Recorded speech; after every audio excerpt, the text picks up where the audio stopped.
sama kër sama taaw bu jigéen catholique la waaw léegi yow nga bëgg tas sama kër débat bi day tas sama kër. te du yow kese yaa bari na kër. du man Sénégal foo dugg am nañu relation yi débat bii day tas sama kër est-ce que man war naa nangu sama kër di tas.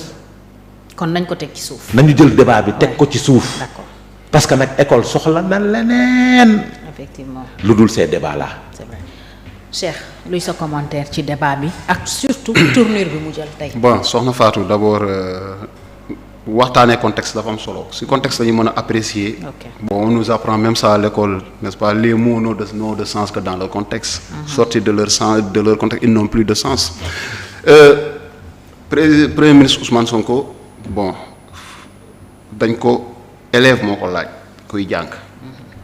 Question par rapport ak port du voile interdiction bi am si yenn écoles yi mu tontu bon maintenant on peut être d'accord peut-être c'était pas il devait pas être aussi tranché n'est-ce pas sachant que caméra yi ñu ngi koy kiy jël il aurait dû peut-être dire oui à l'élève nous allons discuter avec n'est-ce pas les parties prenantes pour voir comment régler définitivement cette question ça tout ça c'est de la diplomatie.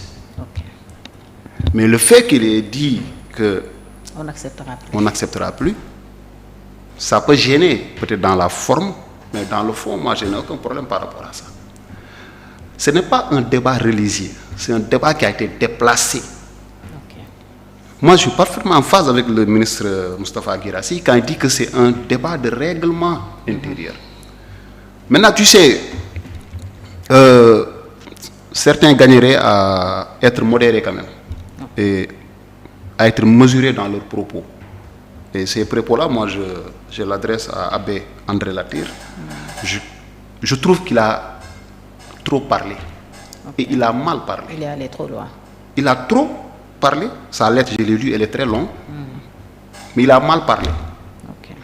Mais je le vois, il puise ses arguments la plupart du temps si ay mbindum nasaraan. Bon, c'est vrai, peut-être ñoom loolu lañ jàng aussi ñun ñëpp moom lañ jàng. Mais on a des valeurs au-delà de cela. Nous, on est des Sénégalais. Je ne pense pas que quand le premier Ousmane Sonko dit on n'acceptera plus, que dafa xas kenn. Donc, xaste ba di wax ay mbir yi nga xamanteni parce que j'ai lu la lettre comme elle est quand même offensante. Il a fait dans l'abus et naturellement nit ñi aussi yenn njiit yi les partisans d'Ousmane Sonko et d'autres même qui sont des imams tout simplement, ils ont répliqué à la hauteur n'est-ce pas des propos quand même qu'il a tenus. Man dama jàpp ne d'un bord ou de l'autre mënoon nañu peut-être Ousmane Sonko par rapport à la forme moi j'ai pas de problème avec le contenu peut-être avec la forme mais même Abbé aussi André Latyr je pense qu'il aurait pu aussi y mettre plus de forme c'est-à-dire il n'avait pas peut-être besoin d'écrire une lettre incendiaire comme ça en traitant une haute autorité du Sénégal comme étant un jeune politique nouvellement promu à un poste de haute responsabilité mais bon de qui se moque M. André Latyr Ndiaye.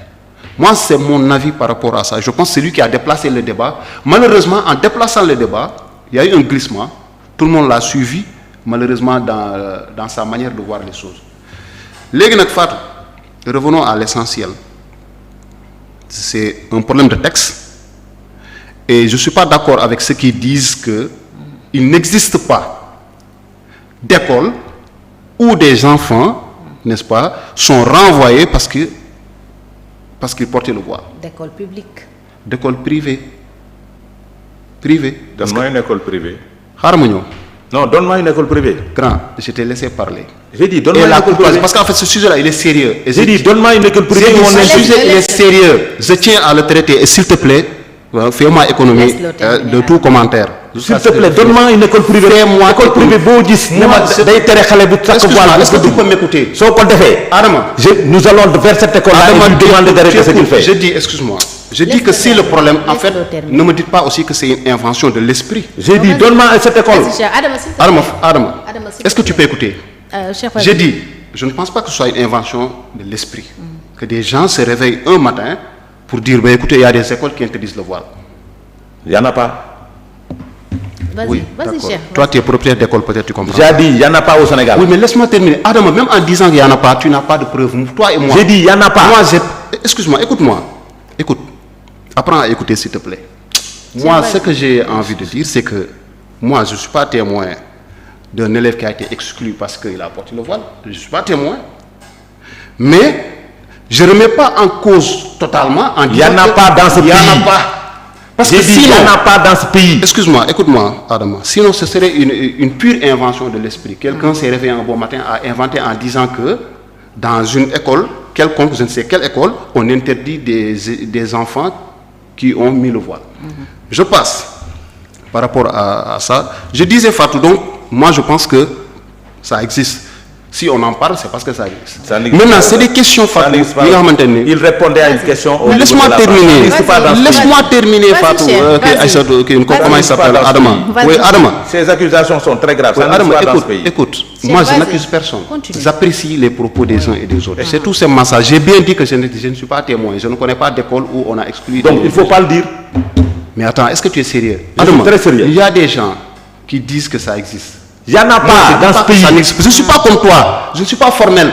Je ne dis pas que ça n'existe pas. Ça n'existe pas. Oui, d'accord, si tu veux. Tu peux ne pas... Adama, tu n'en sais rien parce que tu n'es pas témoin. Est-ce que tu as fait une investigation pour savoir... Ça n'existe pas. Est-ce qu'il y a un enfant un jour dans une école qui a été remercié parce qu'il n'a pas... Ça n'existe pas. Tu n'en sais rien. Non, tu n'en sais rien. C'est trop léger. Arrête, laisse-moi terminer. C'est trop léger ce que tu dis. Donc, Fatou, je reprends mon calme, je m'explique. Je disais que c'est un problème de règlement intérieur. Fatou, l'article 1er de la Constitution, qu'est-ce que l'article 1er de la Constitution dit? Que la République du Sénégal est laïque, démocratique et sociale. Elle assure l'égalité devant la loi de tous les citoyens sans distinction d'origine, de race, de sexe, de religion et respecte toutes les croyances. Donc moi, aujourd'hui, je peux aller dans une école parce que si, en tout cas dans le règlement intérieur, ils me permettent, bon, peut-être dans les écoles maintenant c'est les uniformes et tout, mais prendre l'exemple sur les filles, c'est beaucoup plus frappant. Des filles qui ont décidé peut-être, ou bien par rapport à la culture religieuse qu'elles ont à la maison, de mettre le voile. Moi je pense qu'il n'y a pas de problème, à mon avis. Maintenant, même en suivant l'argumentaire de M. André Latyr, il dit que le voile ne pose pas de problème. Donc si le voile ne pose pas de problème dans les écoles catholiques, donc moi je dis qu'il n'y a pas de problème alors. Donc s'il n'y a pas de problème, pourquoi alimenter ce débat-là à un point où maintenant on se tire à balles réelles? De chaque côté, ku nek yaa ngi jóg di attaquer ki nga xamanteni peut-être mooy sa vis-à-vis par rapport aussi à des arguments yi nga xamanteni wax nañ ko. Li am mooy, moi je suis d'accord que dans toutes les écoles du Sénégal, qu'elles soient publiques, privées, dañu war a autoriser que xale bi nga xamanteni dafa bëgg muuru mu muuru, xale bi nga xamanteni bëggul muuru mu bañ a muuru. C'est tout simplement ça aussi, Fadou. On force rien à personne, que les gens puissent quand même, bon, dans des tenues décentes bien sûr, ça on n'a pas de problème. Légui nak dire aux parents qui ne sont pas d'accord avec le règlement intérieur de sortir leurs enfants de l'école, mais c'est une farce ça. C'est une farce. Parce que pourquoi je dis que c'est une farce? Chacun peut faire un choix. Moi, je peux dire peut-être que je n'amène pas mon enfant dans une école de confession catholique. Ça, c'est moi. Ça peut être le cas pour toi. Mais il y a un parent, il dit que moi, c'est l'enseignement qui est dispensé au niveau des écoles privées catholiques qui me convient. Et que j'ai envie, parce que le constat quand même est clair, c'est que dans ces écoles-là, il y a rarement de grève. Okay? Les gens ils respectent les heures de cours, il y a beaucoup plus de rigueur. En tout cas, c'est le constat. J'ai envie que mon enfant bénéficie de cela. Pourquoi je vais laisser mon enfant aller dans une école alors que je peux me payer le luxe de l'amener dans une école privée?